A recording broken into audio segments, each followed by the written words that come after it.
The Watership Down podcast is intended for listeners who are familiar with the plot. There will be spoilers.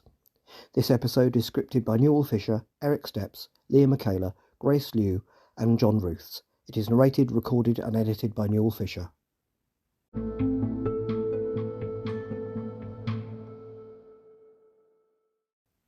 Hello, and welcome to the Watership Down podcast episode 166. Well, we did it. Yet again.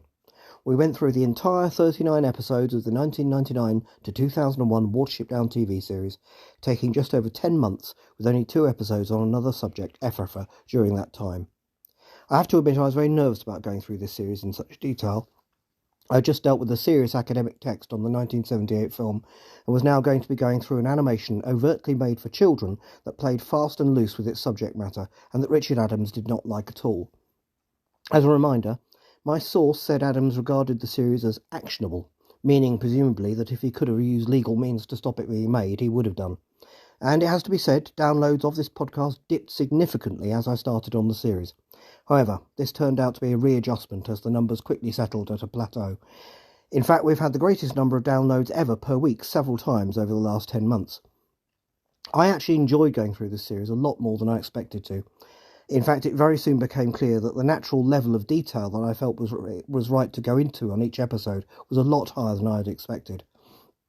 I had anticipated episodes of about 15 minutes throughout going through the series. In fact, they were close to the same length as the episodes themselves, 23 minutes. And then there was, of course, the wonderful coincidence of the Christmas episodes coinciding with Christmas, which allowed me to make the 3 Christmas special episodes, which were great fun. Well, for me at least. While there is a lot that can be criticised about this series, it is very clear that for many adults of a certain age, it acted as an entry into the world of Watership Down. And later, we will hear, among others, from this podcast's ambassador for this demographic, Erik Steps. Just one other item of borough keeping. Subscriptions to the YouTube channel have now passed 300. The Spotify feed currently stands at just over 36,000 plays, and there are 316 Spotify followers. Via the Spotify feed, the podcast is currently listened to in 90 countries and territories around the world. This number was only 50 last time I checked. In fact, the only continent not represented is Antarctica. So if someone can have a word, I'd be grateful. As ever, the largest listening nation is the US at 46%, followed by the UK at 28%. The other above 1%ers are Canada at 5%, Australia at 4%, the Netherlands, the largest nation where English is not the majority language, at 3%, and New Zealand and Germany both at 2%. About 20% of you are aged 27 and under. A quarter of you are aged between 28 and 35, another quarter between 35 and 44. The largest age group is between 45 and 59-year-olds, my demographic, at 28%. Over 60s are at 3%. Personally, I've always thought the over 60s need to listen to more podcasts, especially as that will be my demographic in Check's Notes, 3 years' time. Again, can someone have a word? 48% of you are male, 46% female, and 6% non-specified and non-binary. So then, enough of the demographics. Let's look back at Season 3.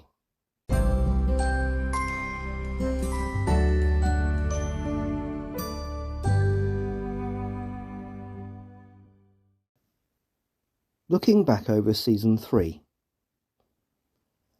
Season 3 of the TV series is, I think, the one I like best, precisely because it unashamedly goes in its own direction and tells its own story within the Watership Down universe, and the focus stays on that story.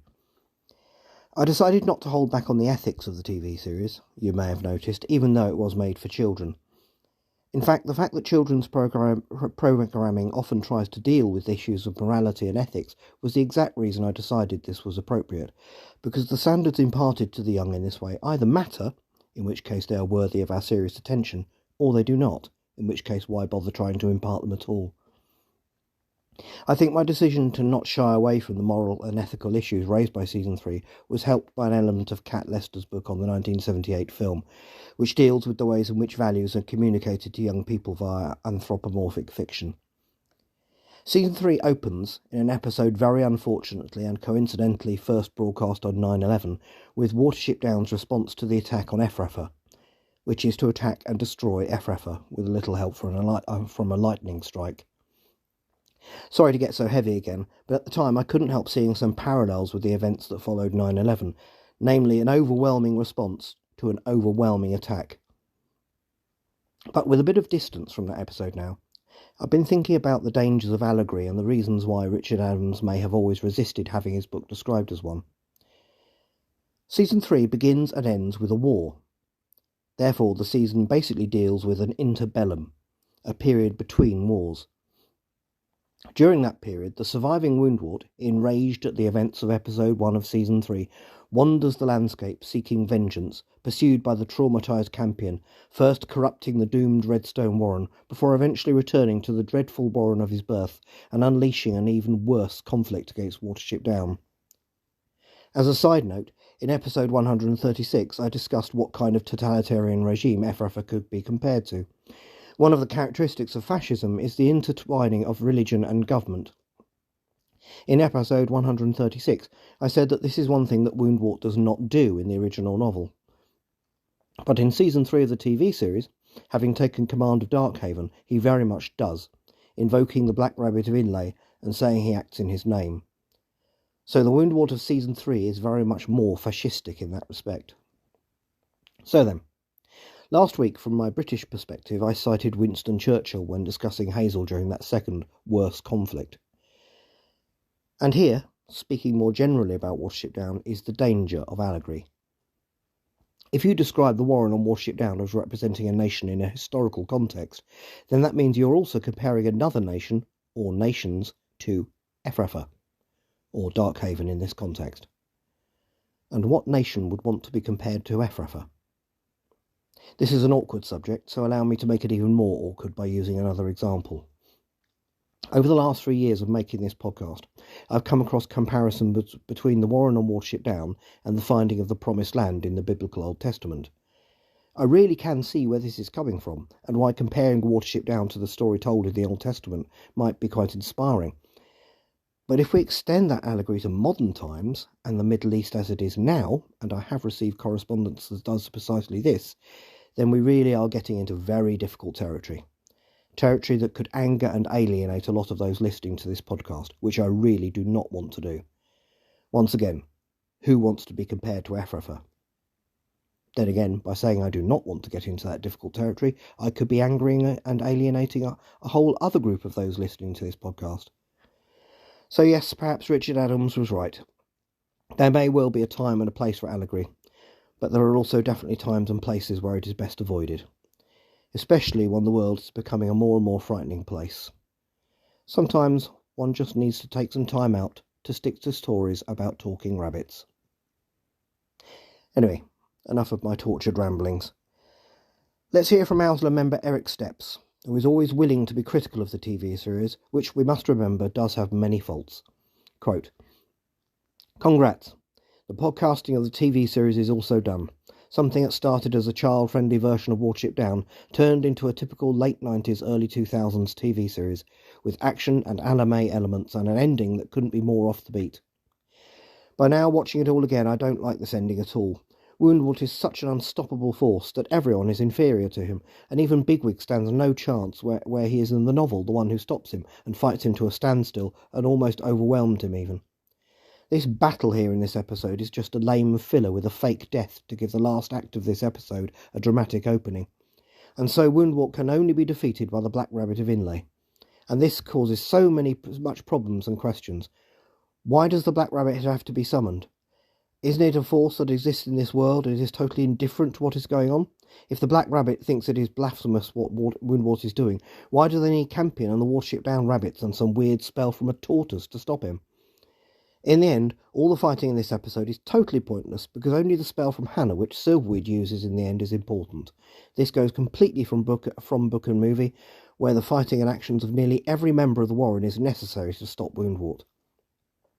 The dog being used for this lame sheep episode leads us to Woundwort only being stopped by some supernatural force and a Deus Ex Machina. And I don't know if Silverweed being the one to sacrifice himself is interesting, but he is barely a relatable character by being introduced this late.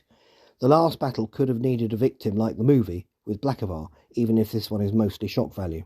End quote. Thank you, Erik. As you say, it's unfortunate that Woundwort and Darkhaven can only be defeated by magic in the end, and this does, I suppose, undermine the strength of the rabbits in the original novel. Incidentally, Erik mentioned a death from the Netflix series at the end, which I've cut out. Although I always warn about spoilers, I decided against that one on this occasion, as we will be starting on that series soon. Next, I've heard from Owsla member Leea Mäkelä, whose comments on Tales from Watership Down first highlighted to me how the TV series might have drawn inspiration from Richard Adams' 1996 follow-up book. These are her thoughts on the ending of Season 3 and more widely on the TV series. Quote, "When I watched the series, I think I missed the fact Silverweed lived on and didn't sacrifice but his youth. The end of the series comes so fast after that. Then, on the other hand, thinking about the logic of the swap based on laws of real life, mice do have a lot shorter lifespans than rabbits, so using the magic that makes its user years older would have probably killed Hannah, who at that point had been adventuring with the Watership Down rabbits for over a year. And apparently Silverweed would have more years ahead of him than he was able to see, and the magic then just took some of them. Of course, it would have been very sad if Silverweed sacrificed himself for Hannah, who would then go on to and die of old age the following day anyway. Or did Silverweed see in advance that Hannah wouldn't have enough energy left to use the magic and would fail if she did? Was it actually Woundwort being deported to Inlay that saved both Hannah and Silverweed? And since Black Rabbit of Inlay was already coming for Woundwort, was the point of magic just to raise a fancy-looking storm? A lot of interesting questions. One very crucial question being, of course, was the logic behind it, as laws of nature or making sense didn't apply to many other points of the series anyway. And so there's a chance Hannah had been to same source of eternal youth as Pipkin, just off screen. In a way, the ending was almost anticlimactic after building up tension, an epic battle, and then it all just being suddenly over. As an overview view of the whole series, in a way, the series felt like Watership Down fan fiction that you start reading to spend more time in a familiar world with the familiar characters, though during the course of the story you notice your views of some characters and events of the original are very different from the fan writing the story, but keep on reading as the story keeps on rolling nicely, and those parts you agree on keep you invested. And when the fan writer's original fiction starts to seep through to what started as light-hearted fan fiction, you find yourself even more invested in finding out what happens to the characters of that story, even if it goes into territories that have less and less ties to the material that originally made you start the story. I guess the fan fiction approach could be more or less applied to some other interpretations as well, like the Netflix series. But this very series' third season was pretty much original fiction seeping through the fan fiction. Last night, I remembered a Finnish book I read years ago. It was some kind of detective story where the main plot was the main character's development and not so much the murder story. Part of it was set in an animation studio. An ongoing theme was animation series they were making of hares who had to flee from a threat to their village, but in the end they learned to stand their ground, fight back, and got to keep their village. But then the producers kept wanting the story to be changed, so it would be more cute, and have less fighting, and hares should be fluffy rabbits instead.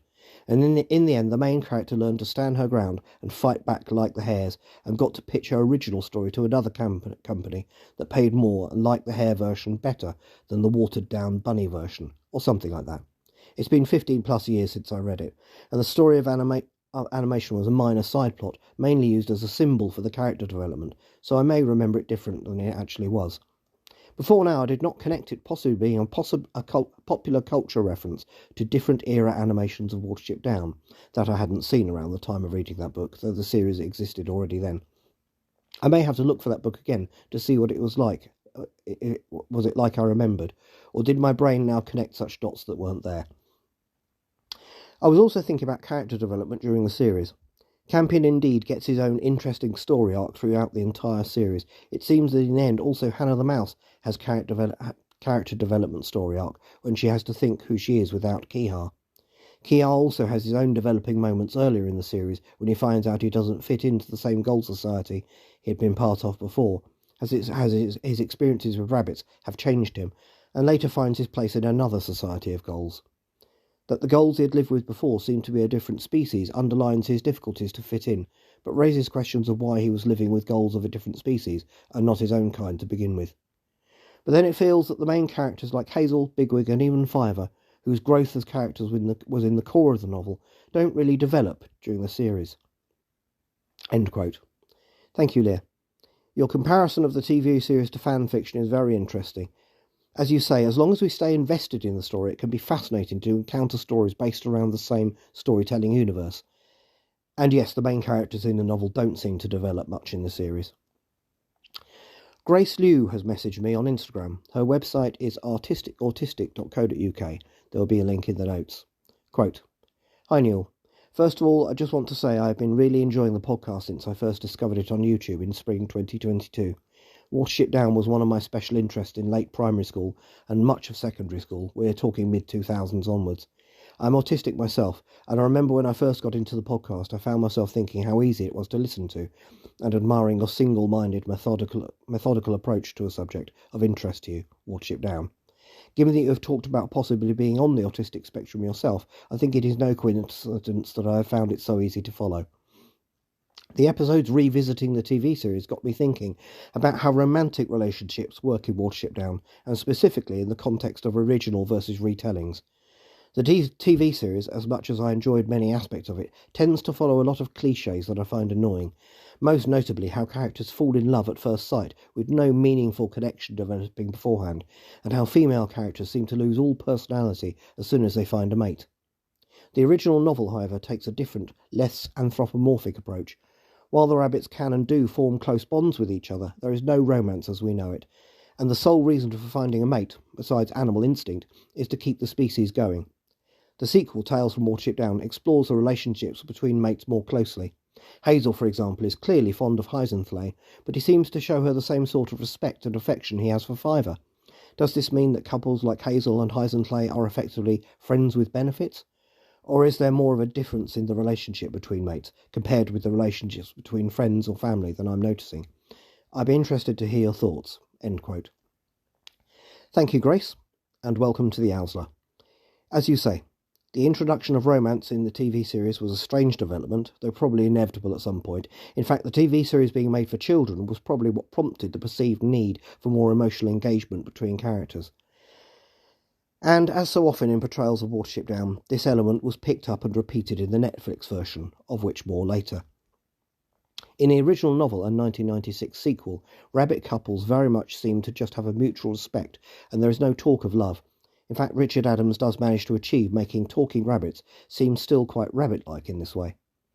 Of course, some of this may have been down to his British reserve and the fact that those are not allowed much personality, at least in the 1972 novel, but there is also a sense of otherness in their general attitudes to life, and this seems to have been eroded a bit in portrayals after the 1978 film. Thank you all for your contributions to this episode. So then, let's remind ourselves of the broad sweep of this podcast so far.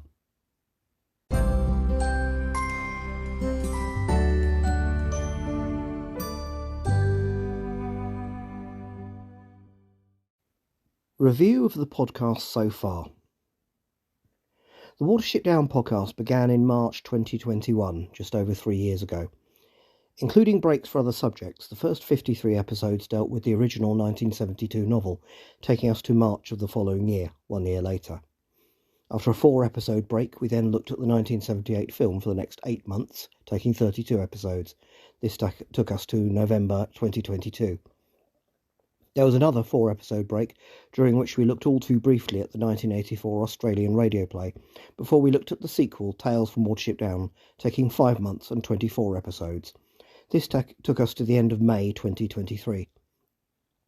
After another 4-episode break, we spent the next 11 months and 41 episodes on the TV series. Captain of Owsler John Ruths has sent in his thoughts on the podcast so far. Quote, "For me, looking back on the podcast thus far, a very neat and niche topic. You don't necessarily often run across folks who know Watership Down. Oh, you mean that book about rabbits? In spite of what I call massive acclaim, there are still a lot of people who just don't know about it or how great it is. And we probably have the 1978 animated film, the animated series, and more recent Netflix production to thank for the number of folks who are aware of it. Watership Down is like the Lord of the Rings, much like Dune is the space Lord of the Rings. For me, personally, getting to assist with scripts for most of the novel and the animated film was very therapeutic. I was on my last tour in the army, and I had already been in for over 30 years. Adding to this was the fact that my job was a bit underwhelming. I volunteered for additional duties, worked in areas where I thought I could help, and did my best to make a difference. This worked well for me, but so did taking part in the podcast, and it gave me a renewed and elevated appreciation of the book and that first film. I firmly believe that the Watership Down scholarship that the podcast has generated is both unmatched and unprecedented. I don't think anyone has gone to the extent that Newell has in connecting with what feels like all things Watership Down. If it was out there somewhere, he found it, analysed it, and connected it to an audience that I would call small, growing, and special. A maybe odd and maybe unexpected fan base of Watership Down comes from the military, but this really is not so strange. At its core, Watership Down is a survival story, similar to how serving in a combat zone is also a survival story. Many situations in the story revolve around local security, how safe everyone is or is not, and what can be done in any given situation. Planning takes place, decisions are made, there is nearly constant migratory movement, and risks are taken. Richard Adams himself was a former soldier. Given all of this, it makes sense that we current and former military folk gravitate to this story. There is even a chapter that sees younger rabbits talking with older veterans and feel out of touch with them. I feel this in my bones, as I am now that old guy vet. The podcast explored contemporary and human themes well beyond what was in the story and what was happening to the characters. Speaking of characters, the relationships between some got attention, as these are important ingredients to the story. Watership Down is not an allegory, but it is somewhat allegorical and contains characters who represent some archetypes. Many characters can be seen as personifications for things like strength, wisdom, intelligence, speed, cruelty, loyalty, and even more. As for the future, there will be one, and the podcast will continue. I don't think we'll ever again see the amount of hours dedicated to this topic, and we don't need to, really. The Watership Down podcast created a place for fans that I doubt we've ever seen before, let alone again. I treasure my involvement with it, and I always will. End quote. Thank you for those comments, John. As ever, your involvement in and appreciation of this podcast has been invaluable. And yes, there are a lot of hours behind us now. In fact, according to my rough estimate, there are now about 46 hours worth of episodes, meaning that soon you would need 2 full days to listen to every episode so far. So then, let's look forward to where we go from here.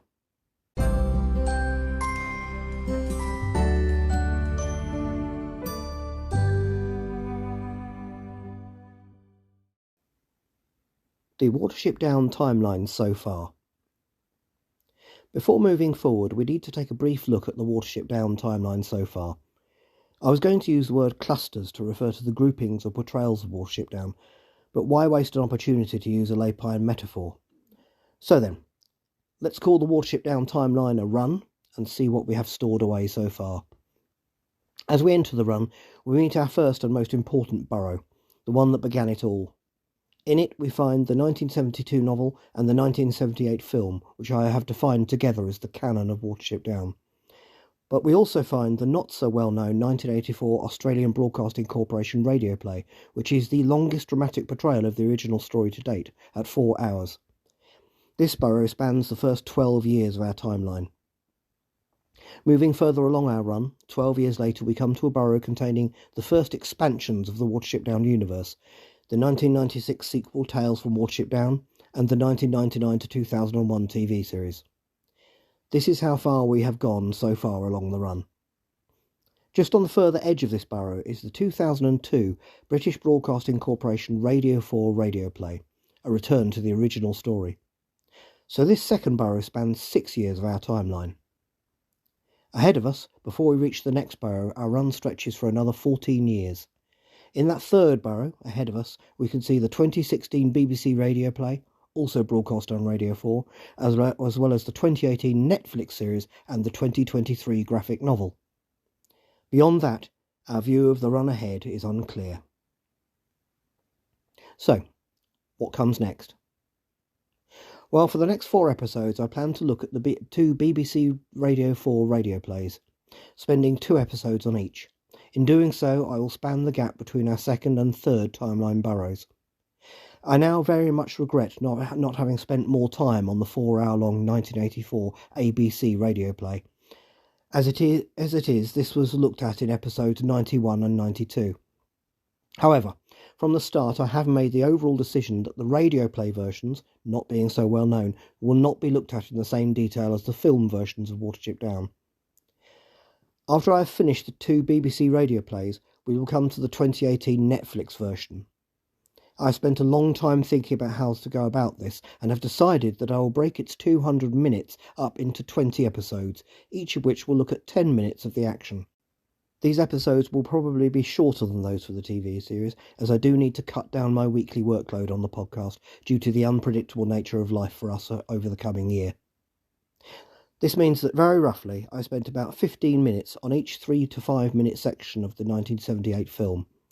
I spent about 20 minutes on each 23-minute episode of the TV series, and I will spend about 15 minutes on each 10-minute section of the Netflix series. At least that's the plan. Meaning that overall, the 1978 film was looked at in about 3 times more detail than subsequent film versions. That feels just about right. So then, let's complete our business in the second burrow of our timeline.